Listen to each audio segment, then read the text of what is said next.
Media మిత్రులకు నమస్కారం. ఈరోజు మీ ముందు చెప్పడం ఏంటంటే మన సింగర్ మంగ్లీ గారికి రెగ్యులర్గా ఇన్స్టాగ్రామ్లో, యూట్యూబ్ ఛానల్లో, మీడియాలో స్క్రోల్ చేయడం జరుగుతుంది. ఆమెని స్క్రోల్ చేయడం ఎందుకు చేస్తున్నారు అనేది ప్రశ్నలు వేస్తుంది. అయితే ఆల్రెడీ 2025లో ఈ బాధితులకు సంబంధించి ఎఫ్ఐఆర్లు జరిగినాయి. ఆ జరిగిన విషయము ఆల్రెడీ పోలీస్ ఇన్వెస్టిగేషన్ జరుగుతుంది. పోలీస్ ఇన్వెస్టిగేషన్ చేస్తున్నప్పుడు పోలీసు వారు ఎవరు తప్పు చేశారో వాళ్ళని డెఫినెట్లీ పోలీసు వారు ఇన్వెస్టిగేషన్లో పట్టుకుంటారు. ఇక్కడ మంగ్లీ గారి ఇన్వాల్వ్మెంట్ లేదు కాబట్టే పోలీసు వారు పట్టుకోవడం లేదు. ఎందుకు ఈ సుబ్బు గారు కావాలని మీడియా ముందు వచ్చి ఆయన ఏమైనా ఆఫీసరా? ఆయనను ఎవరైనా ఇన్వెస్టిగేషన్ చేయమని అన్నారా? ఇన్వెస్టిగేషన్ ఆఫీసర్ ఉన్నారు కదా, ఇన్వెస్టిగేషన్ ఆయన చేసుకుంటారు, సిఐడి చేసుకుంటుంది. ఎవరైనా ఎకనామిక్ అఫెన్స్ ఉంటే వాళ్ళు చేసుకుంటారు, వాళ్ళకి హక్కు ఉంది. ఈయన ఎందుకు మీడియాలో వచ్చి ఈమె గురించి అంత డిఫెమ్ చేయడము? ఆమె ఏదో కష్టపడి 14 సంవత్సరాల నుంచి కష్టపడి ఒక పేద కుటుంబం నుంచి వచ్చి ఈరోజు ప్రజల ముందు ఆమె ఆశీర్వాదంతో నడుస్తుంది. ఆమెను ఎందుకు డిఫెమ్ చేయాలి? ఈరోజు కంప్లైంట్ చేయడానికి కారణం ఏంటంటే ఆల్రెడీ మన సుబ్బు గారి పైన ఆల్రెడీ మనం నోటీస్ ఇవ్వడం జరిగింది. ఆయన సత్తుపల్లిలో ఉంటారని చెప్పారు. నోటీసు రిటర్న్ అయింది. ఆయన అడ్రస్ అది కాదు. నిన్న ఒక ఫేక్ కంప్లైంట్ రాసిండు.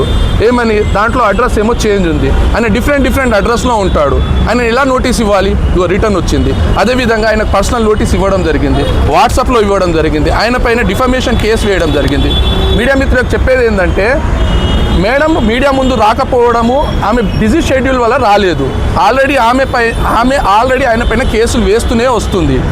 బిఫోర్ ద మీడియా తను రాలేదు. అదే విషయం జరుగుతుంది. ఇప్పుడు ఆల్రెడీ మీరు చూడొచ్చు, ఓఎస్ నంబర్ చూడొచ్చు. అదేవిధంగా ఈరోజు కంప్లైంట్ చేయడానికి కారణం మొన్న 22/3/2026 రోజు సడన్గా ఆయన పూజారి నాగేశ్వరరావు ఒక అడ్వకేట్ గారి ఆఫీస్లో తను ఉంటే మేడం గారు అక్కడ ఉన్నారు. ఆ విషయంలో ఈ కంప్లైంట్ ఆయన 10 లక్షలు డిమాండ్ చేశారంట యూట్యూబ్లో నుంచి, అదేవిధంగా ఈ ఇన్స్టాగ్రామ్లో నుంచి. తన ఏదైతే వీడియోని అన్నీ తీసేస్తానమ్మా, నేను ఈ రోజు నుంచి నేను రాను అని అంటే తను ఇవ్వనని చెప్పింది, ఇగ్నోర్ చేసింది. రాగానే ఫేక్ వేసేశారు. అరే ఆమెకు వేసేది ఉంటే అదే రోజు వేస్తుండే, కంప్లైంట్ వేస్తుండే. ఎందుకు వేయలేదు? ఆమె బిజీ షెడ్యూల్లో ఉండడం వల్ల వేయలేదు. ఆమె దగ్గర వీడియో ఉంది. ఆయన వచ్చి ఆడ మీటింగ్లో ఆయన మేడంతో మీటింగ్ కూర్చోవడం అవసరం ఏముంది చెప్పండి? అంటే ఆయన ఏదో ఎక్స్పెక్టేషన్లో ఉన్నాడు కాబట్టి మేడంతో మీటింగ్ కూర్చుంటున్నాడు. ఆయన అవసరం ఏముంది? ఆయన బాధితులకు న్యాయం చేయాలి కాబట్టి పోలీస్ స్టేషన్ తిరిగి రాదు. నువ్వు డైరెక్ట్ మీడియా ముందు వచ్చి ఎందుకు న్యూసెన్స్ చేస్తున్నావు? మేడంతో డిఫేమ్ ఎందుకు చేస్తున్నావు? దయచేసి మీడియా మిత్రులకు చెప్పేది ఏంటంటే ఆయన డిఫెండ్ చేస్తున్నాడు. ఒక మేడం గారు ఎదుగుతున్న జీవితాన్ని తను ఆపడానికి ప్రయత్నం చేస్తున్నాడు. ఆయన ఏదో బిగ్ బాస్ వెళ్దామని ఒక మీడియాలో చెప్పిండు ఆల్రెడీ. కాబట్టి అలాంటి వ్యక్తులకు కొంచెము మూమెంట్ ఇవ్వకండి అని కోరుతున్నాను. మళ్ళీ మీరు బాధపడద్దు, మీడియా కూడా 100% మీకు సపోర్ట్ చేస్తుంది. అదే ఈ విషయంలో మీరు కొంత క్లారిటీ ఇవ్వాలన్న ఉద్దేశం ఉంది. నేను మీడియా మిత్రులకు నేను ఒకటే కోరుకుంటున్నా, దయచేసి ముందు వెనక వెరిఫికేషన్ చేసుకొని పోలీసు వాళ్ళందరినీ కూడా అడిగి, దయచేసి నేను సోషల్ మీడియా నుంచి వచ్చా. నేను సోషల్ మీడియానే నాకు శాపంగా మారుతుందని నేను ఏ రోజు కూడా అనుకోలేదు. నేను ఒక ఆడపిల్లని దయచేసి చెప్తున్నా, ఇందులో నా ఇన్వాల్వ్మెంట్ ఉంటే మళ్ళీ చెప్తున్నా, మీరు ఏం చేసినా నేను పడ్డానికి సిద్ధం. నేను ఎక్కడికైనా వస్తాను. కానీ అనవసరంగా నన్ను దయచేసి బ్లేమ్ చేయకండి ముందు వెనుక తెలుసుకోకుండా. ఇందులో నా ఇన్వాల్వ్మెంట్ 1% కాదు కదా, 0% కూడా లేదు. ఆయన జస్ట్ ఫేమస్ అవ్వడం కోసమే నాతో మాట్లాడాడు కూడా. నువ్వు వస్తేనే నేను మాట్లాడతాను అని చెప్పి ప్రతి ఒక్కరిని కూడా ఆయన అట్లనే అప్రోచ్ అవుతున్నారు. సెలబ్రిటీస్ని నేను కనుక్కున్నాను కూడా, ప్రతి ఒక్క సెలబ్రిటీ ఇదే చెప్తున్నారు. రిటర్న్ డబ్బులు ఇచ్చి మరీ ఇంటర్వ్యూ చేయించుకుంటాడట ఆయన. అంత పిచ్చి ఉంది ఆయనకి. ఆయన ముందు వీడియోలు వినండి. అండ్ ఈ కేసు సిఐడిలో ఆల్రెడీ నడుస్తుంది, 1 year నుంచి నడుస్తుంది. 3 years నుంచి వాళ్ళు ఈ దందా నడిపిస్తున్నారంట. వాళ్ళందరూ కూడా బాలాజీ నాయక్, మధు నాయక్, ఇంకెవరెవరో హేమకాంత్ రెడ్డి, ఇంకోరు ఎవరెవరో ఉన్నారు. వాళ్ళంతా గొలుసు కట్టులా ఉన్నారు వాళ్ళు. నాకు అసలు తెలీదు. అన్యం పుణ్యం ఎరగని మమ్మల్ని, నన్ను, నా ఫ్యామిలీని దయచేసి రోడ్డుకి మీడియా మిత్రులారా నేను మళ్ళీ చెప్తున్నా, న్యాయం ఎవరి వైపు ఉంటే వాళ్ళ వైపు ఉండండి. దయచేసి మీడియా అంటేనే నాకు చాలా గౌరవం. నిఖార్సైన మీడియా. దయచేసి చెప్తున్నా, మళ్ళీ చెప్తున్నా, వాస్తవాలు చెప్పండి. అవాస్తవాలు వద్దు. సడన్గా ఇట్లా ఏం తెలియకుండా ఎవరో వచ్చి నా మీద ఎలిగేషన్స్ వేస్తే దయచేసి మీరు పెట్టుకోకండి. ఎందుకంటే నేను ఒక ఆడబిడ్డని, గిరిజన ఆడబిడ్డని. ఎవరెవరో పడనోళ్ళు మా ప్రోగ్రామ్కి రాలేదు, అంత బలుప, అంత ఓవర్ యాక్షన్, ఏమేమో ఉంటాయి. వాళ్ళు వచ్చి పడదు అని చెప్పి ఏదేదో మాట్లాడుతుంటారు. మీరు అట్లా పెట్టుకోవడం చాలా తప్పు. దయచేసి మీడియా మిత్రులు, నా ఫ్యామిలీ లాంటి వాళ్ళు, నా ఫ్యామిలీ మీడియా అంటేనే నా ఫ్యామిలీ. నేను కూడా ఒక జర్నలిస్ట్గానే వచ్చాను, కానీ ఎవరిని ఏ మాట అనకుండా నా కష్టాన్ని నేను నమ్ముకొని, నా పాటను నేను నమ్ముకొని ముందుకెళ్తున్నా. నా మీద పార్టీ ముద్రలు వేసినా కూడా నేను వద్దు ఈ పార్టీ అని చెప్పి అప్పుడెప్పుడో ముందుసారి సిచ్యువేషన్ని బట్టి వెళ్ళి పాటలు పాడిన. పార్టీ ముద్రలు వేస్తే 2023, 2024 ఎలక్షన్ మూమెంట్లో అసలు నేను ఎక్కడ కూడా కనిపించలేదు, ఎవరికి పాటలు కూడా పాడలేదు. అవునా కాదా? మీరు సెర్చ్ చేయండి, మీరు సెర్చ్ చేయండి. మళ్ళీ మళ్ళీ చెప్తున్నా, నాకు వద్దు, నా పాట ముఖ్యం. నాకు వద్దు ఈ పార్టీలు, పార్టీ జెండాలు, ఈ సుబ్బు లాంటి ఈ ఫేక్ ఎలిగేషన్స్ వద్దు నాకు ఇవన్నీ. నేను ఎందుకు ఇన్వాల్వ్ అవుతాను చెప్పండి? దయచేసి చెప్తున్నా, నాకున్న క్రెడిబిలిటీతోనే ఇంతవరకు నేను వచ్చిన, ఆ క్రెడిబిలిటీతోనే ఇక్కడ దాకా కూడా నేను వచ్చిన.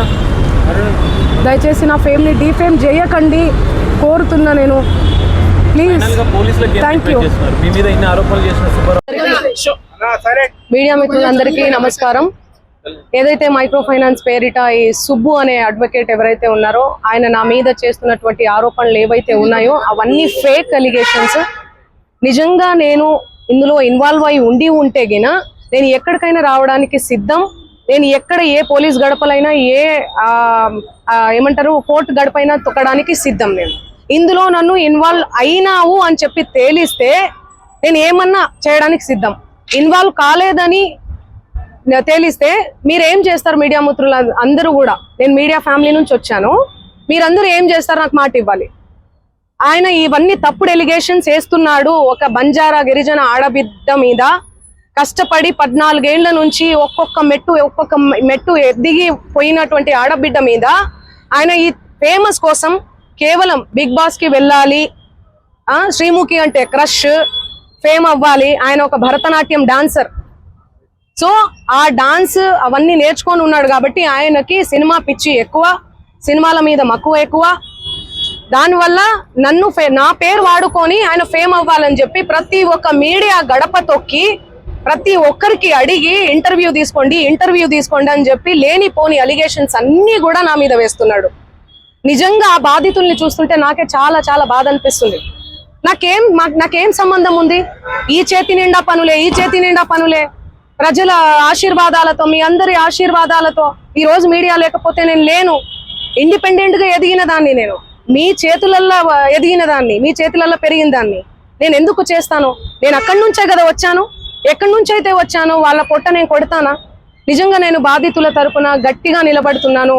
ఎవరైతే నా పేరు యూజ్ చేసి చీట్ చేసి ఎవరైతే వాళ్ళ దగ్గర నుంచి డబ్బులు తీసుకున్నారో వాళ్ళని కంపల్సరీ కఠినంగా శిక్షించాలని నేను పోలీస్ శాఖను కానీ కోరుతున్నాను. సో మిగతా వివరాలన్నీ కూడా మా లాయర్ గారు మాట్లాడతారు. సుబ్బు గారి మీద ఇచ్చాం. సుబ్బు సిగపోగు పూర్తి నేమ్ ఆయన పేరు. చూడండి, ఆయన పేరు మీద నేను కంప్లైంట్ ఇవ్వడానికి వచ్చాను. ఎక్స్టార్షన్ కంప్లైంట్ ఇచ్చాను ఆల్రెడీ. మేము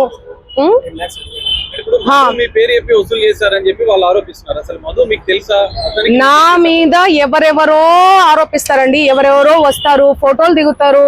మీరు దిగరా? ఇంతకు ముందే దిగిర్రు. మీరు దిగరా? ఏమండి, సెలబ్రిటీ స్టేటస్ లో ఉన్నాను నేను. సెలబ్రిటీగా ఏ రోజు ఫీల్ అవ్వలేదండి. సెలబ్రిటీగా నేను ఫీల్ అయ్యి ఉంటే ఈ రోజు ఈ 14 ఏళ్ల జర్నీ కొనసాగేది కాదు, ఎక్కడో ఆగిపోయేదాన్ని. ఎప్పుడైనా కూడా నేను ఎవరి ఇంట్లో పడితే వాళ్ళ ఇంట్లో పోయి అన్నం తినేస్తా. సొంత చెల్లెలాగా, సొంత అన్నలాగా.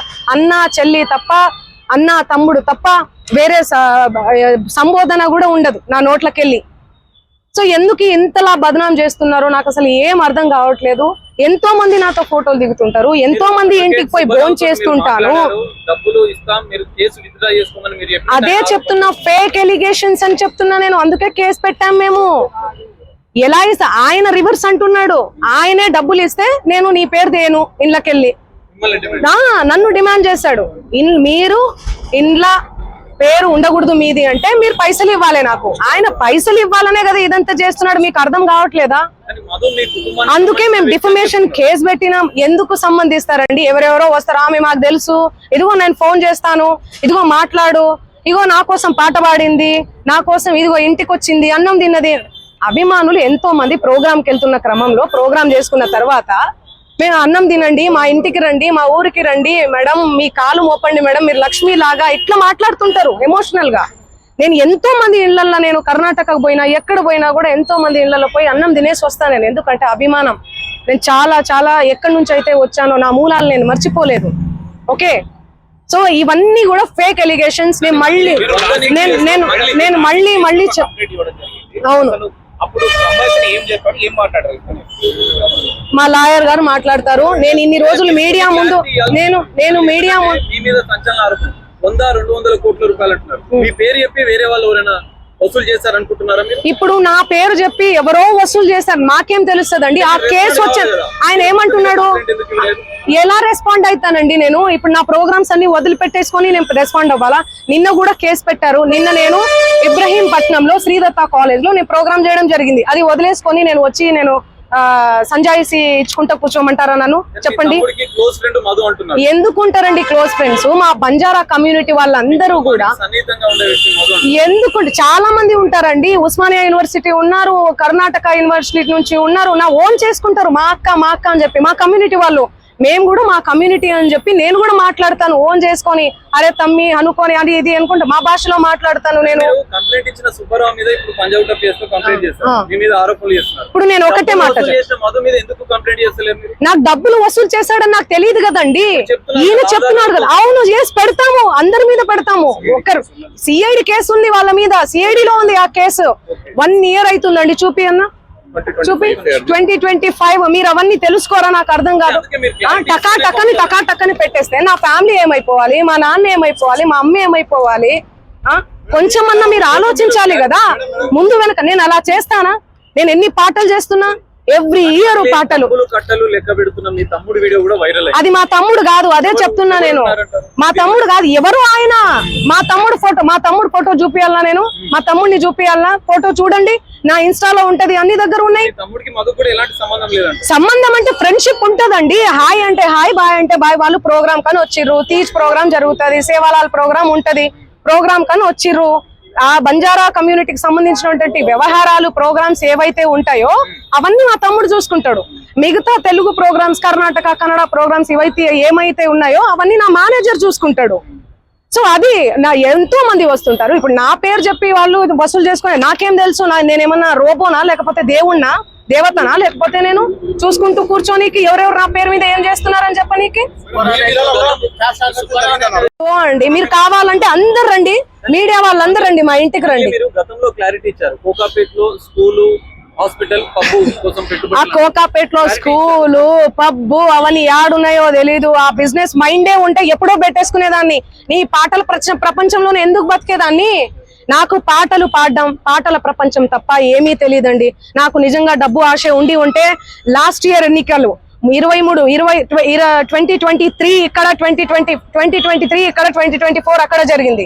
నేను ఏపీలో గానీ ఏ తెలంగాణలో గానీ ఎక్కడన్నా కనిపించినా ఎన్నో మనీ ఆఫర్ చేసిర్రు, నాకు కోట్లు ఇస్తామని చెప్పి. అయినా కూడా నేను కనిపించలేదు. ఎందుకంటే నాకు డబ్బు ముఖ్యం కాదండి, వ్యక్తిత్వం చాలా ఇంపార్టెంట్. చాలా నియత్గా, చాలా ఎథిక్స్ తో బతుకుతూ వస్తున్నానండి నేను. నాకేం అవసరం ఉంది చెప్పండి? చేతి నిండా పళ్ళు. మీరు చూడట్లే, నా ఇన్స్టా చూడట్లే, సోషల్ మీడియాలో చూడట్లే. ఒక్క పాట చేస్తే ఎందుకండి ప్రజలు ఇంతగానం ఆశీర్వదిస్తున్నారు? ఎందుకు 100 millions పోతున్నాయి? ఎందుకు మీ అందరు కూడా లైక్ చేస్తున్నారు? చెప్పండి, నాకేం అవసరం ఉందండి? వీడియో ఉంది, నా వీడియో ఏడుంది? ఇదిగో మా తమ్ముడు ఈయన. ఆ ఫోటోలో, ఆ కట్టల ఎంచే ఫోటోలో ఎవరున్నారండి? వీడియోలో కట్టలు పైసలు ఎంచే వీడియోలో ఎవరున్నారు? ఈ ముఖం ఉందా? సంబంధం లేని విషయం, మాకు సంబంధం లేని విషయం తెచ్చి మా మీద ఎందుకు రుద్దుతున్నారు అనేది నాకు అర్థం కావట్లేదు. సెన్సిటివ్ మ్యాటర్ అండి ఇది. కొంచెం ఆచి తూచి వెరిఫికేషన్ చేసుకొని మీరు వేయాలి మీడియాలో, సోషల్ మీడియాలో కానీ మీడియాలో కానీ. దయచేసి చెప్తున్నా, నేను మళ్ళీ చెప్తున్నా, తనది గిన నాది గిన ఇందులో ఇన్వాల్వ్మెంట్ ఉంది అంటే మీరు ఎక్కడికన్నా రమ్మని చెప్పండి, నేను సిద్ధం. మీడియా మిత్రులందరికీ కూడా చెప్తున్నా, నాది ఇన్వాల్వ్మెంట్ లేదు ఈ కేసులో అని అంటే గిన మీరు ఆ సుబ్బు అనే అడ్వకేట్ ని మీరు ఏం చేస్తారనేది నాకు మాట ఇవ్వాలి. సిద్ధమా? దానికి చెప్పండి, సిద్ధమా? చెప్పండి. మీరు ఇంతగనం నన్ను క్షోభ పెట్టాడు కదా, ఇంతగనం నన్ను హరాస్ చేస్తున్నారు కదా. ఎక్కడ చూడు మంగ్లీ. మంచి విషయాలు ఎక్కడా స్క్రోల్ చేయరు. ఈ విషయాలు, ఈ నెగటివిటీని ఎందుకు ఇంత సెన్సేషనల్? మీరు మీడియాను అస్సలు తప్పు పట్టలే నేను. మీడియా అదే చెప్తున్నా. నేను ఏమని చెప్పా? మీడియా ఫ్యామిలీ నుంచి వచ్చా అని చెప్పానా? అదే చెప్తున్నా నేను. మీ పేరేం పేరు? సాగర్ గారు. నేను అదే చెప్తున్నా, మీడియా ఫ్యామిలీ నుంచి వచ్చాను సాగర్ గారు. ఇన్స్టాగ్రామ్ లో ఆ రీల్స్ అవన్నీ మీ చెల్లి మీదనో మీ అక్క మీదనో వస్తే మీరు ఎంత బాధపడతారు? నేను అదే చెప్తున్నా. మీడియా నుంచి ఒక్కొక్క మెట్టికి కదా? ఇంత డెవలప్ అయ్యారు కదా, మిమ్మల్ని ఎందుకు టార్గెట్ చేస్తున్నారు? అది మీరు చెప్పాలి. మీరు ఏమనుకుంటున్నారు దానికి సంబంధం? నాకు తెలియదు అది. ఎందుకంటే నేను మీడియాలో వచ్చి ఇంటర్వ్యూలు ఇస్తలేనను, మరి ఏమో నాకే తెలియదు. ఎందుకంటే నా పని చెప్తుంది. నేను పని చేసుకుంటూ వెళ్తున్నా, నేను పాటలు చేసుకుంటా.